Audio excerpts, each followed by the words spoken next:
आज इसी पर चर्चा करेंगे हम कि हमारे देश का कर्ज कौन चुकाएगा, क्या बीजेपी को इसका लाभ होगा या नुकसान होगा 2024 के चुनाव में। हमारे साथ फिलहाल 4 विद्वान साथी हैं। असल में है क्या कि जो IMF ने वार्न किया है उसका कहना यह है कि 100% बढ़ सकता है जीडीपी का, जो है उसका 100 टाइम्स, मतलब 100%, मतलब जितना आपका जीडीपी है वो जीडीपी के बराबर का कर्ज आपका हो जाएगा। अभी 57% है।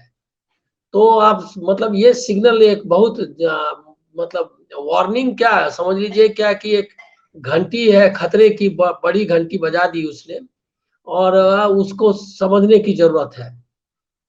दिक्कत ये है कि प्रायोरिटी क्या है, जो इंडियन स्टेट हम बना रहे हैं उस इंडियन स्टेट की प्रायोरिटी क्या है। प्रायोरिटी पूरा शिफ्ट हो गया है।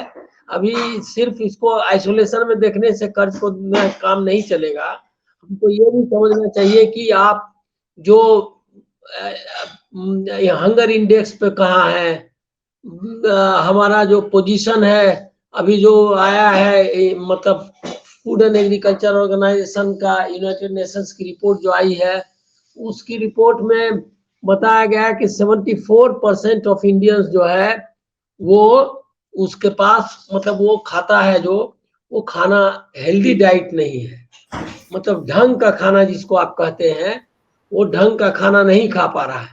तो ये 100 मतलब, और 53% जो है महिलाएं एनीमिक है। और बाकी जो उसमें डिटेल्स हैं कि कितने बच्चे अपने हाइट के हिसाब से छोटे हैं साइज में, मतलब हाइट के हिसाब से उनका वेट कैसा है कम, इसी तरह से कितने बच्चे जो है उनका इसके एज के हिसाब से हाइट उनकी कितनी कम है। तो जो स्टंटिंग वेस्टिंग वो सब जो माल न्यूट्रिशन जो कुपोषण है उसको जो नापने के पैमाने हैं उस पर, उसके बारे में भी उसमें है कि दुनिया में बड़ी संख्या है, बल्कि दुनिया के जो भूखमरी के शिकार लोग हैं उसका 50% जो है संख्या हमारे देश में है। और इस मामले में हमसे पीछे हो गया है, मतलब उसकी हालत बेहतर है बांग्लादेश की, पाकिस्तान जरूर हमसे आगे है। अभी साउथ एशिया में ये हालत है।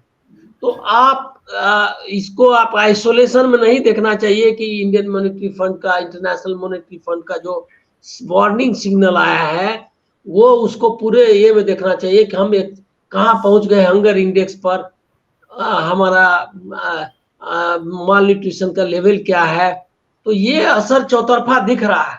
अब दिक्कत क्या है कि जो हमने जो कंज्यूमरिस्ट कल्चर अपनाया, जो कि 80s के बाद में, मैं इसको देखता हूँ इस तरह से कि सोवियत यूनियन के कोलैप्स के बाद जो एक इगैलिटेरियन सोसाइटी की, जिसमें इक्वलिटी, हालांकि समृद्धि को लेकर के सोशलिस्ट और कम्युनिस्ट में भी एक तरह का मतैक्य था कि समृद्धि होनी चाहिए, लेकिन उस समृद्धि के बारे में डॉक्टर लोहिया कहते थे कि ये समृद्धि जो है, जो आमदनी है वो एक से 10 गुना ही किसी का अंतर होना चाहिए आदमी आमदनी का, मतलब 10,000 किसी की सैलरी अगर एक निचले सबसे निचली सैलरी है तो 1 लाख से ज्यादा सैलरी नहीं होनी चाहिए।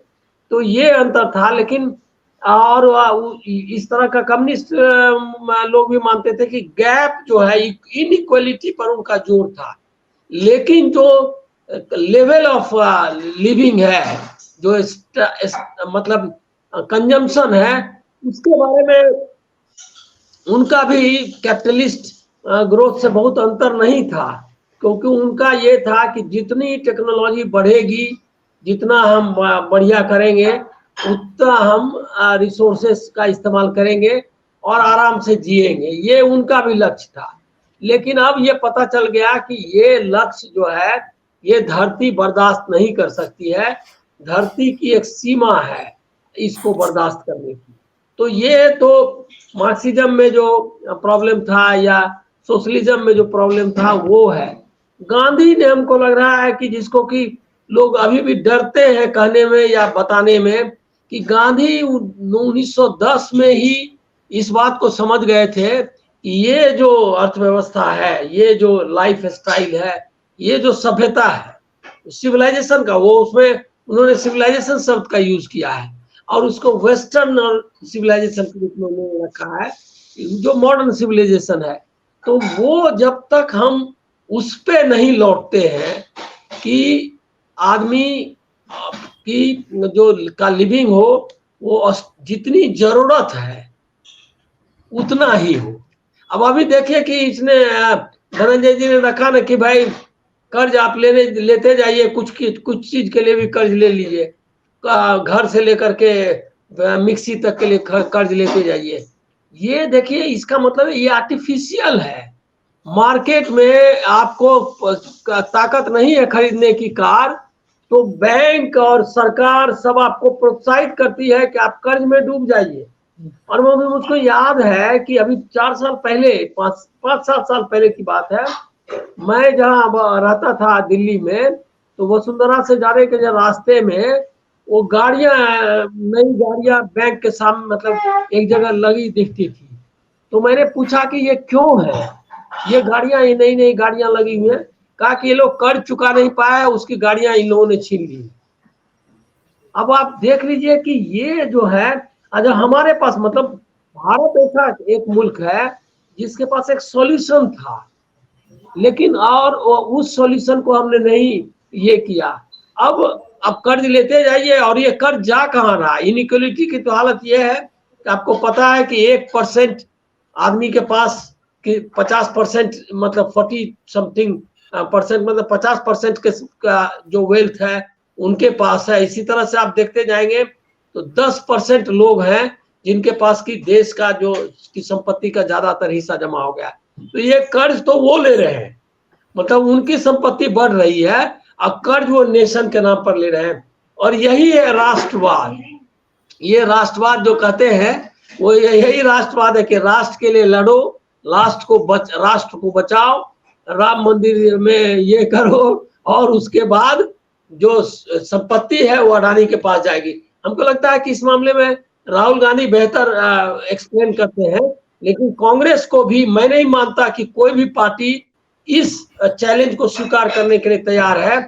इसमें मैं इंक्लूड करता हूं समाजवादी पार्टी को भी, जो कि डॉक्टर लोहिया के सिद्धांतों पर आधारित होने की बात करती है।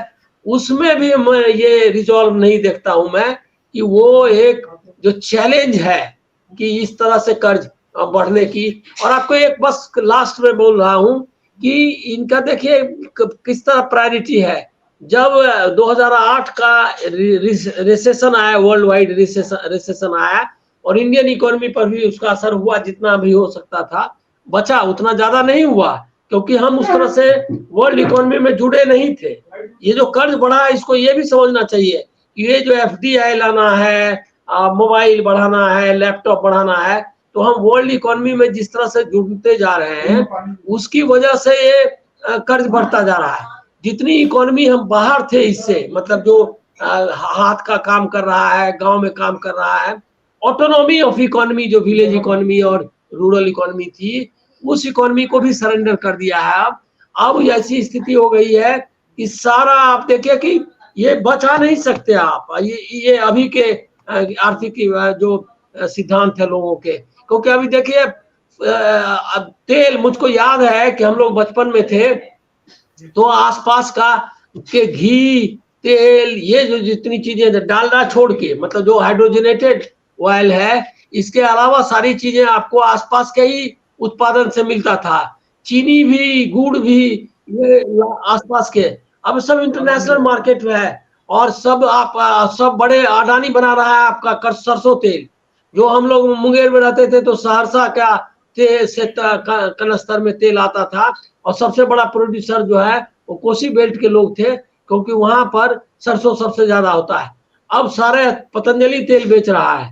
तो ये जो इकोनॉमिक मॉडल है, इससे बगैर फाइट, और है हमारे पास मॉडल, तैयार मॉडल, लेकिन उसको उस पर गए बगैर हम इससे फाइट नहीं कर सकते।